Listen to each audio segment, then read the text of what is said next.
suivez toujours Sud FM Sen Radio, amis auditeurs. Bonjour, nous sommes le dimanche 19 juillet 2026 et il est 9h11. C'est donc l'heure de votre émission catholique du dimanche, Parole de vie et d'espérance. Parole de vie et d'espérance en ce 16e dimanche du temps ordinaire de l'année A. Alors, pour vous présenter votre émission, vous avez à l'antenne Georges Fay et à la partie technique Alassane Diouni. Et en ce 16e dimanche, voici les textes que la liturgie nous propose. La première lecture est tirée du livre de la sagesse, au chapitre 12, les versets 13 à 16, puis le verset 19. La deuxième lecture est tirée de la lettre de Saint Paul apôtre aux Romains, au chapitre 8, les versets 26 à 27.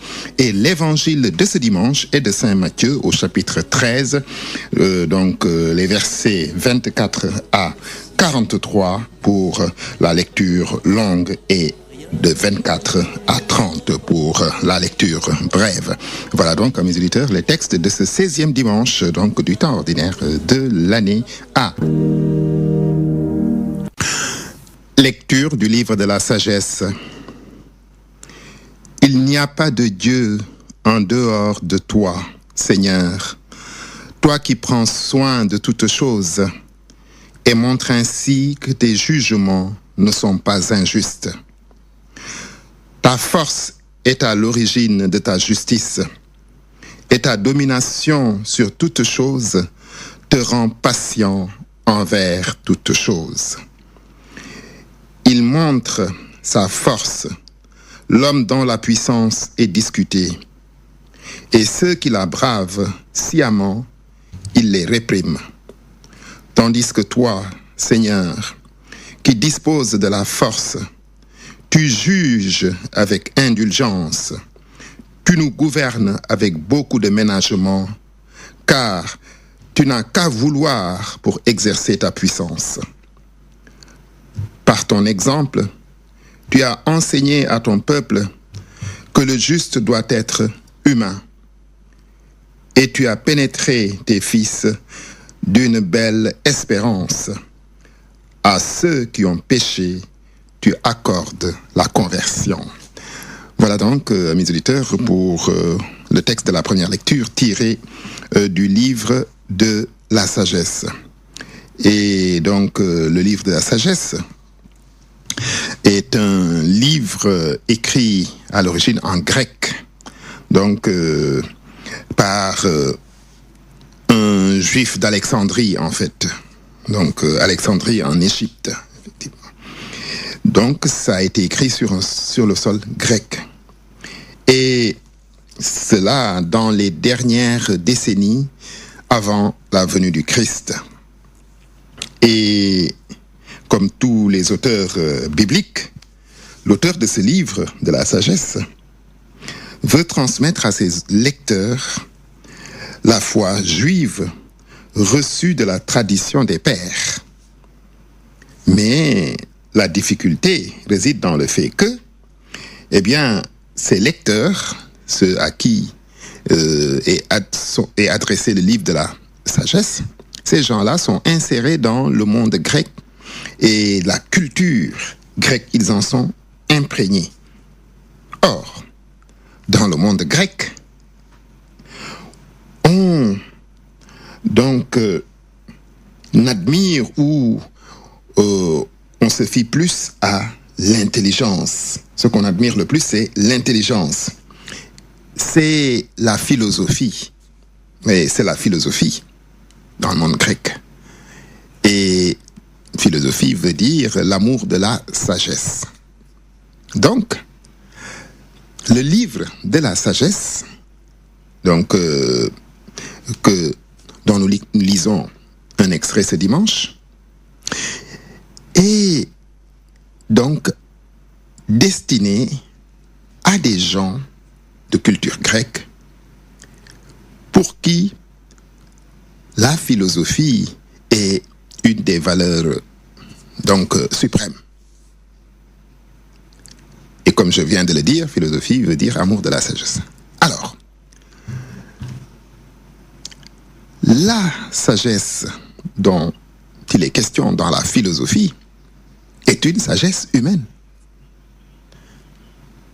Alors que l'auteur du livre de la sagesse, lui, veut parler de la sagesse divine. La vraie sagesse, c'est Dieu. Dieu est la sagesse même. Alors, la philosophie fait des efforts pour atteindre, j'allais dire, les secrets de la connaissance. Alors que il ne fait pas de doute que Dieu seul possède ces secrets de la connaissance dans leur totalité.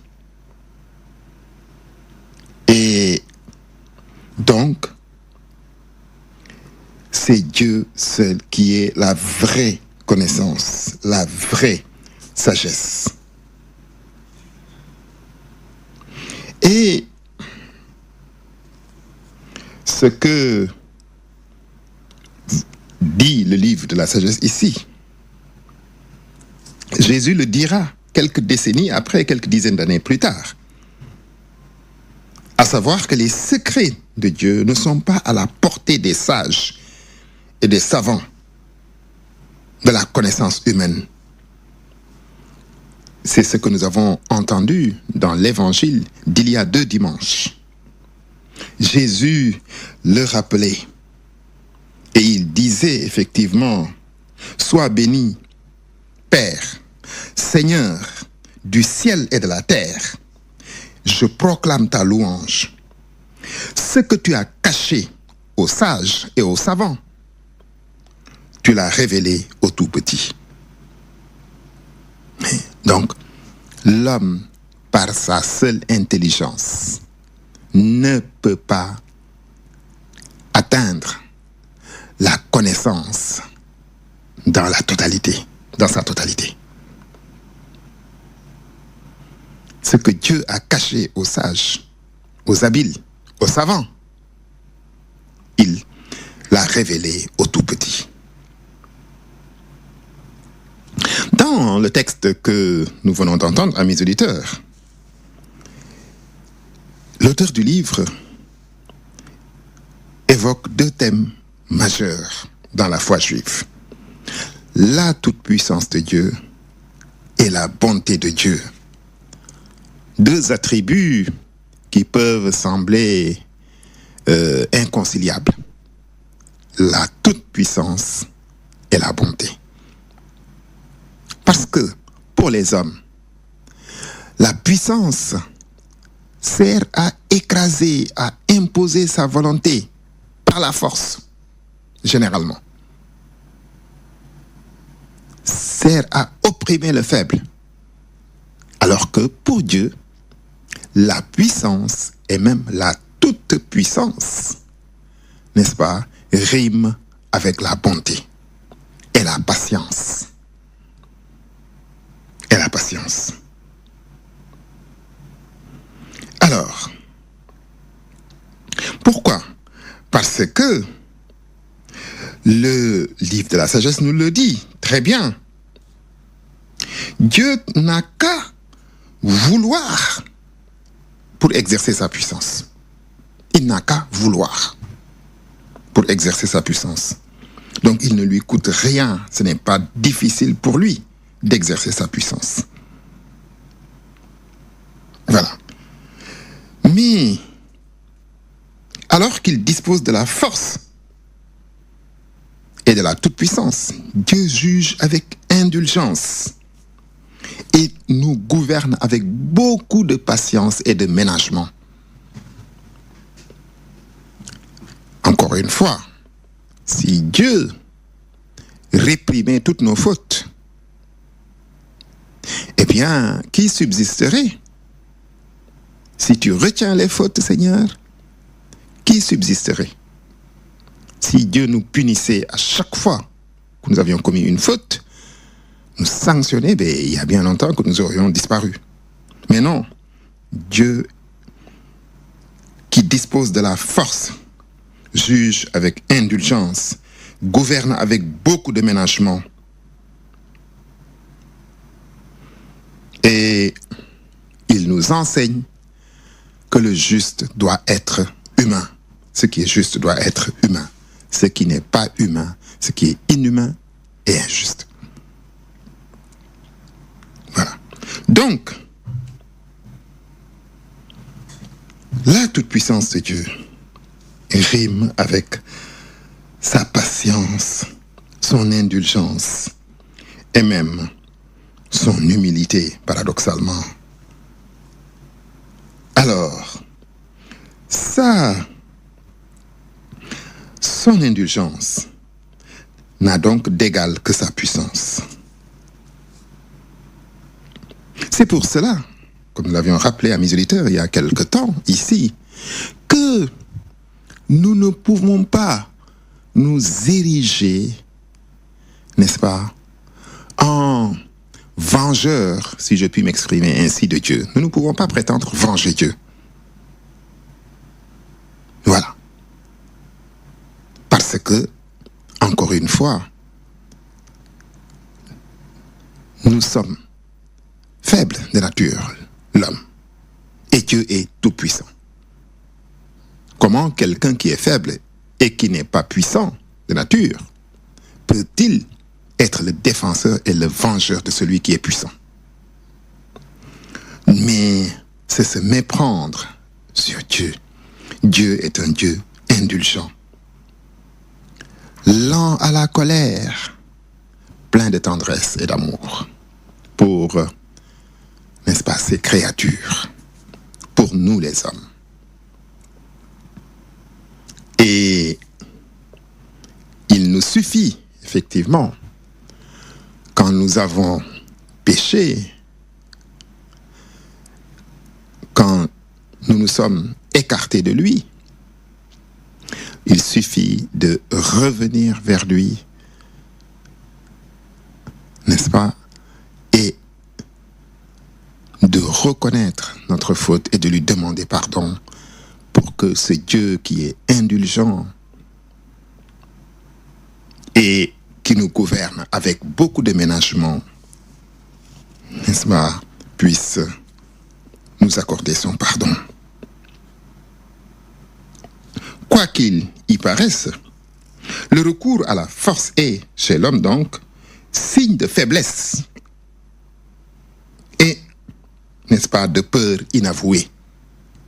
C'est par peur, effectivement. On le voit par exemple avec les tyrans, les dictateurs. Parce qu'ils ont peur, parce qu'ils pensent qu'ils seront renversés ou écartés du pouvoir ou même tués, qu'ils gouvernent avec brutalité généralement, pour faire peur aux gens. Mais en fait, c'est eux qui ont peur. Voilà pourquoi Martin Luther King, n'est-ce pas, l'apôtre de la non-violence, disait que la violence est l'arme des faibles. La violence est l'arme des faibles. Alors que la non-violence est l'arme des forts. Donc, le recours à la force est chez l'homme signe de faiblesse et de peur inavouée, d'autorité mal assurée, puisqu'elle a besoin de la contrainte. C'est ça, en fait. Voilà pourquoi le pouvoir acquis par ce moyen est sans cesse menacé et toujours éphémère. Le pouvoir acquis par la force est toujours menacé. Ceux qui ont pris le pouvoir par la force ont toujours peur, n'est-ce pas, qu'une autre force vienne les enlever de là et les renverser. Par contre, Dieu, qui est le Tout-Puissant, peut et fait preuve de modération, se montre infiniment patient, indulgent et même miséricordieux. Alors je rappelle à mes auditeurs que vous suivez Parole de vie et d'espérance en ce 16e dimanche de l'année A. Évangile de Jésus-Christ selon saint Matthieu. Jésus proposa cette parabole à la foule. Le royaume des cieux est comparable à un homme qui a semé du bon grain dans son champ. Or, pendant que les gens dormaient, son ennemi survint. Il sema de l'ivraie au milieu du blé et s'en alla. Quand la tige poussa et produisit l'épi, l'ivré apparut aussi. Les serviteurs du maître vinrent lui dire, « Seigneur, n'est-ce pas du bon grain que tu as semé dans ton champ? D'où vient donc qu'il y ait de l'ivré? » Il leur dit, « C'est un ennemi qui a fait cela. » Les serviteurs lui disent, « Alors, veux-tu que nous allions l'enlever? » Il répond, « Non, de peur qu'en enlevant l'ivraie, vous n'arrachiez le blé en même temps. Laissez-les pousser ensemble jusqu'à la moisson. Et, au temps de la moisson, je dirai aux moissonneurs, enlevez d'abord l'ivraie, liez-la en botte pour la brûler. Quant au blé, rentrez-le dans mon grenier. » Il leur proposa une autre parabole. Le royaume des cieux est comparable à la graine de moutarde qu'un homme a semée dans son champ. C'est la plus petite de toutes les semences, mais quand elle a poussé, elle dépasse toutes les autres plantes potagères et devient un arbre, si bien que les oiseaux du ciel font leur nid dans ses branches. Il leur dit une autre parabole. Le royaume des cieux est comparable à du levain qu'une femme enfouit dans 3 grandes mesures de farine, jusqu'à ce que toute la pâte est levée. Tout cela, Jésus le dit à la foule en parabole, et il ne leur disait rien sans employer de parabole, accomplissant ainsi la parole du prophète. C'est en parabole que je parlerai, je proclamerai des choses cachées depuis les origines. Alors, laissant la foule, il vint à la maison. Ses disciples s'approchèrent et lui dirent, « Explique-nous clairement la parabole de l'ivraie dans le champ. » Il leur répondit, « Celui qui sème le bon grain, c'est le Fils de l'homme. Le champ, c'est le monde. Le bon grain, ce sont les fils du royaume. L'ivraie, ce sont les fils du mauvais. L'ennemi qui l'a semé, c'est le démon. La moisson, c'est la fin du monde. Les moissonneurs, ce sont les anges. De même que l'on enlève l'ivraie pour la jeter au feu, ainsi en sera-t-il à la fin du monde. Le Fils de l'homme enverra ses anges, et ils enlèveront de son royaume tous ceux qui font tomber les autres et ceux qui commettent le mal. Et ils les jetteront dans la fournaise. Là, il y aura des pleurs et des grincements de dents. Alors, les justes resplendiront comme le soleil dans le royaume de leur Père. Celui qui a des oreilles, qu'il entende. Voilà donc, amis auditeurs, ce passage, n'est-ce pas, de l'évangile de Saint Matthieu que, n'est-ce pas, la liturgie nous propose en ce 16e dimanche du temps ordinaire de l'année A. Et comme nous le disions dimanche dernier, sur 3 dimanches, eh bien, nous allons entendre le discours en parabole de Jésus. Dimanche dernier, nous avions la première parabole qui portait sur le semeur qui avait semé et certaines graines étaient tombées au bord du chemin. Les oiseaux les avaient picorées et mangées, d'autres dans les ronces les avaient étouffées. Elles avaient poussé, ces graines, mais les ronces les avaient étouffées. D'autres encore sur un sol pierreux qui avaient poussé, mais faute de pouvoir enfoncer les racines, elles vont se dessécher et mourir. Enfin, les graines qui étaient tombées sur la bonne terre et qui avaient rapporté beaucoup de fruits. Aujourd'hui, Jésus nous donne encore une autre parabole sur le royaume des cieux qui est comparable à du bon grain qu'on a semé dans un champ. Encore une fois, nous disions dimanche dernier, qu'en cette période pré-hivernale ou hivernale, c'est selon la région, eh bien, c'est une parabole qui parle à beaucoup de gens, notamment dans le monde rural.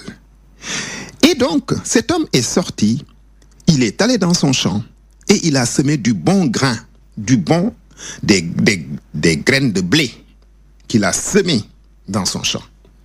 Et la nuit, son ennemi vient et va semer dans le même champ de l'ivraie. L'ivraie, c'est une graminée sauvage. Ça ressemble à du blé. Et donc, mais ce n'est pas du blé.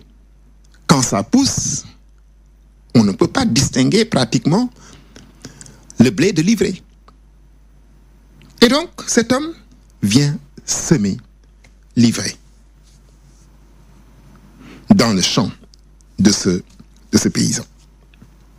Alors, les ouvriers de ce maître, de ce propriétaire du champ, disent à leur maître, mais c'est du bon grain qu'on avait semé dans le champ. Comment se fait-il qu'il y ait de l'ivraie? Et le maître leur dit, non, c'est un ennemi qui a dû faire cela. Ses serviteurs lui disent, mais donc, permets-nous d'aller arracher l'ivraie. Il leur dit, mais non, attendez. Si vous arrachez l'ivraie maintenant, vous allez aussi arracher, n'est-ce pas, le blé. Alors, qu'est-ce qu'il faut faire? Il faut attendre le temps de la moisson. Quand, effectivement, ce sera le temps de la moisson, on pourra clairement distinguer le bon grain de l'ivraie et on arrachera l'ivraie qu'on va lier en botte et qu'on va jeter au feu. Quant au blé, eh bien, on va donc l'amasser dans la grange. Et Jésus, donc, donne cette parabole. Lorsqu'il rentre avec ses disciples à la maison, il donne l'autre parabole aussi. Le royaume des cieux qui est comparable à une graine de moutarde. Vous voyez, la graine de moutarde, elle est très petite. On dit que c'est la plus petite des graines pratiquement. Mais quand on la sème, eh bien ça donne une plante qui est plus haute que toutes les autres plantes, plus grande. Et le royaume des cieux est comparable à cela. Les disciples n'ont pas bien compris la parabole à mes auditeurs. Et ils demandent à Jésus de leur expliquer le sens de la parabole du bon grain et de l'ivraie. Et Jésus donne l'explication. En réalité, le champ, c'est le monde. Le monde dans lequel nous vivons est un champ. D'accord? Dans ce monde-là, il y a du bon grain. Il y a des hommes justes qui aiment Dieu, qui aiment leur prochain, qui font le bien. Ça, c'est le bon grain. Il y a l'ivraie. Ceux qui sont injustes, méchants, ainsi de suite, qui commettent le mal, qui pêchent. Mais Dieu ne va pas tout de suite, il pouvait. Il peut, s'il le veut. On a vu l'épisode de Sodome et Gomorrhe. Il a anéanti ces deux villes. Dieu pourrait, n'est-ce pas? Parce que parfois nous disons, oui, mais il y a tellement... Dieu ne voit-il pas les injustices, les guerres, etc., l'oppression de certaines personnes? Pourquoi Dieu ne fait rien? Mais non, justement parce que nous avons entendu dans la première lecture, l'auteur du livre de la sagesse nous le dire. Dieu qui est la toute-puissance, paradoxalement, est un Dieu indulgent, un Dieu patient, surtout patient. Ce n'est pas parce que Dieu ne voit pas les injustices qui existent dans notre monde, amis auditeurs. Dieu les voit. Il dit effectivement que les plaintes, les pleurs, les souffrances, n'est-ce pas, de ceux qui sont opprimés injustement, arrivent jusqu'à moi. Mais Dieu attend le temps de la moisson. Il attend le temps de la moisson. Et Jésus l'explique. Le jour de la moisson, c'est la fin du monde. Le jour de la moisson, c'est la fin du monde. Mais pourquoi est-ce que Dieu est-il patient comme ça? Mais parce que Dieu, n'est-ce pas, qui est un Dieu de miséricorde et qui veut que tous les hommes soient sauvés, Dieu est patient. Il espère toujours que le pécheur, celui qui commet le mal, va se repentir. Donc Dieu attend le jour de la moisson, c'est-à-dire la fin du monde. Et Jésus dit que lui, le Fils de l'homme, enverra les anges qui vont aller moissonner. Ce sont les anges. Les moissonneurs, ce sont les anges. Ensuite, le bon grain qu'on va amasser dans la grange, ce sont ceux qui seront les héritiers du royaume des cieux, c'est-à-dire du paradis. Et livrés, ce sont ceux qui vont aller dans la fournaise, en enfer. Oui, là où il y aura des pleurs et des grincements de dents, nous dit Jésus. Que celui qui a des oreilles entende. Oui, amis auditeurs,